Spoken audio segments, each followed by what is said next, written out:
couple of weeks ago, we adopted a new dog. His name is River, and we got him from the Golden Retriever Rescue of Atlanta. And he's already potty trained, he's crate trained, he knows some basic commands if you can... That was him. And he's, for the most part, just a big, lovable teddy bear doofus of a dog. No, I'm going to the bathroom. No, move. Get off! No. Unfortunately, there are some minor behavior issues that we're trying to work on, one of which is that he keeps digging. So, in order to have the herbs and flowers that I normally love to have around the house, I'm gonna have to come up with some other solutions. Unfortunately, because wood has tripled in price since last year, I'm having to be a little bit creative in how I do this. I had kept part of an old playset that I had dismantled that was basically the platform of the playset, and we used it as a backstop for my daughter shooting her bow and arrow and throwing balls against and that sort of thing. But I decided to repurpose it since the wood was still reasonably decent, take it apart, and use it to make a new shelf that I can put plants on top of, so it's a little bit harder for him to get to them. Of course, after I dismantled it, the first thing I had to do was sand it down because it was pretty filthy and gross.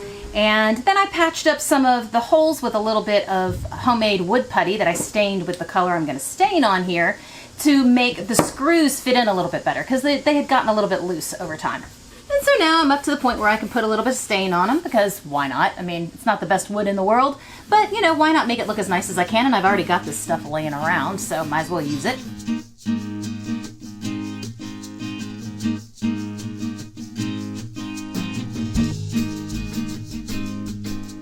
I'm also going to put a coat of varnish on these, and I'm going to use some from a company called Total Boat. As you would imagine, they make paints and varnishes for boats. So I thought it would be a good thing to use on this project that's going to be exposed to the elements all the time. Now, I will admit that the company sent me this product for free to test out, but I am under no contractual obligation to give them some glowing review. I have high hopes for it though. I mean, it says recoat within 1 hour, which is nice, and it says no sanding between coats, which I'm a little bit skeptical about, to be honest, but this is actually a pretty good project to test that out on, so we'll see. You know, I got to admit, I really like this packaging, this little packet. This is kind of cool. You can kind of squeeze it out like toothpaste. It's kind of nice. Now I'm going to use the satin version of this. They sent me a high gloss version as well, but I think the satin version is probably going to be better for this particular project. So here it goes.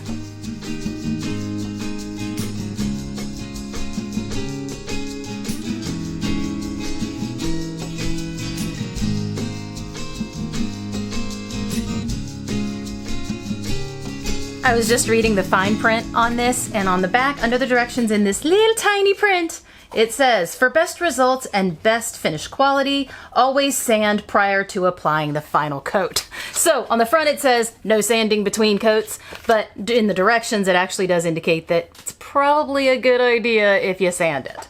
I put the first coat of varnish on while it was still dismantled, but I'm going to go ahead and assemble it and then put another couple of coats on. I am not going to sand it in between the layers, simply because I don't really care about having a perfect finish on this. It's old wood to begin with, and it's going to be outside all the time. I'm just trying to protect it a little bit. And I'm going to see how it goes, frankly. See how the whole no sanding in between coats thing actually works out.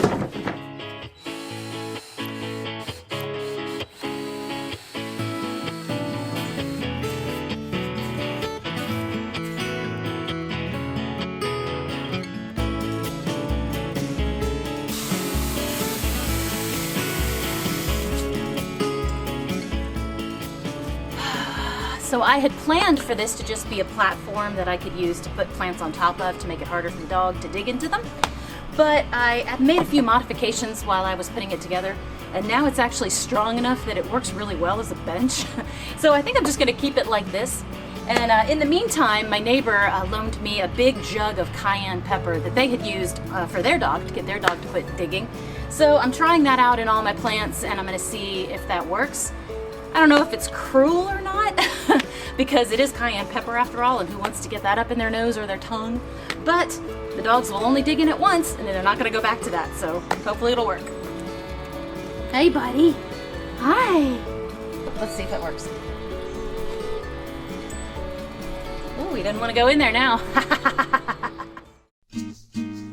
Company did send me this product for free to test out. Hey, River. Oh, give me that. Nope, nope, nope, nope, nope, nope, nope. Ah! His favorite thing is anything fabric to put in his mouth to carry around. Usually he likes socks. Sometimes he'll go for towels or rags that have chemicals on them that he probably shouldn't have in his mouth. Sometimes it's underwear. You never really know what's going to end up in his mouth. It's like having a toddler again.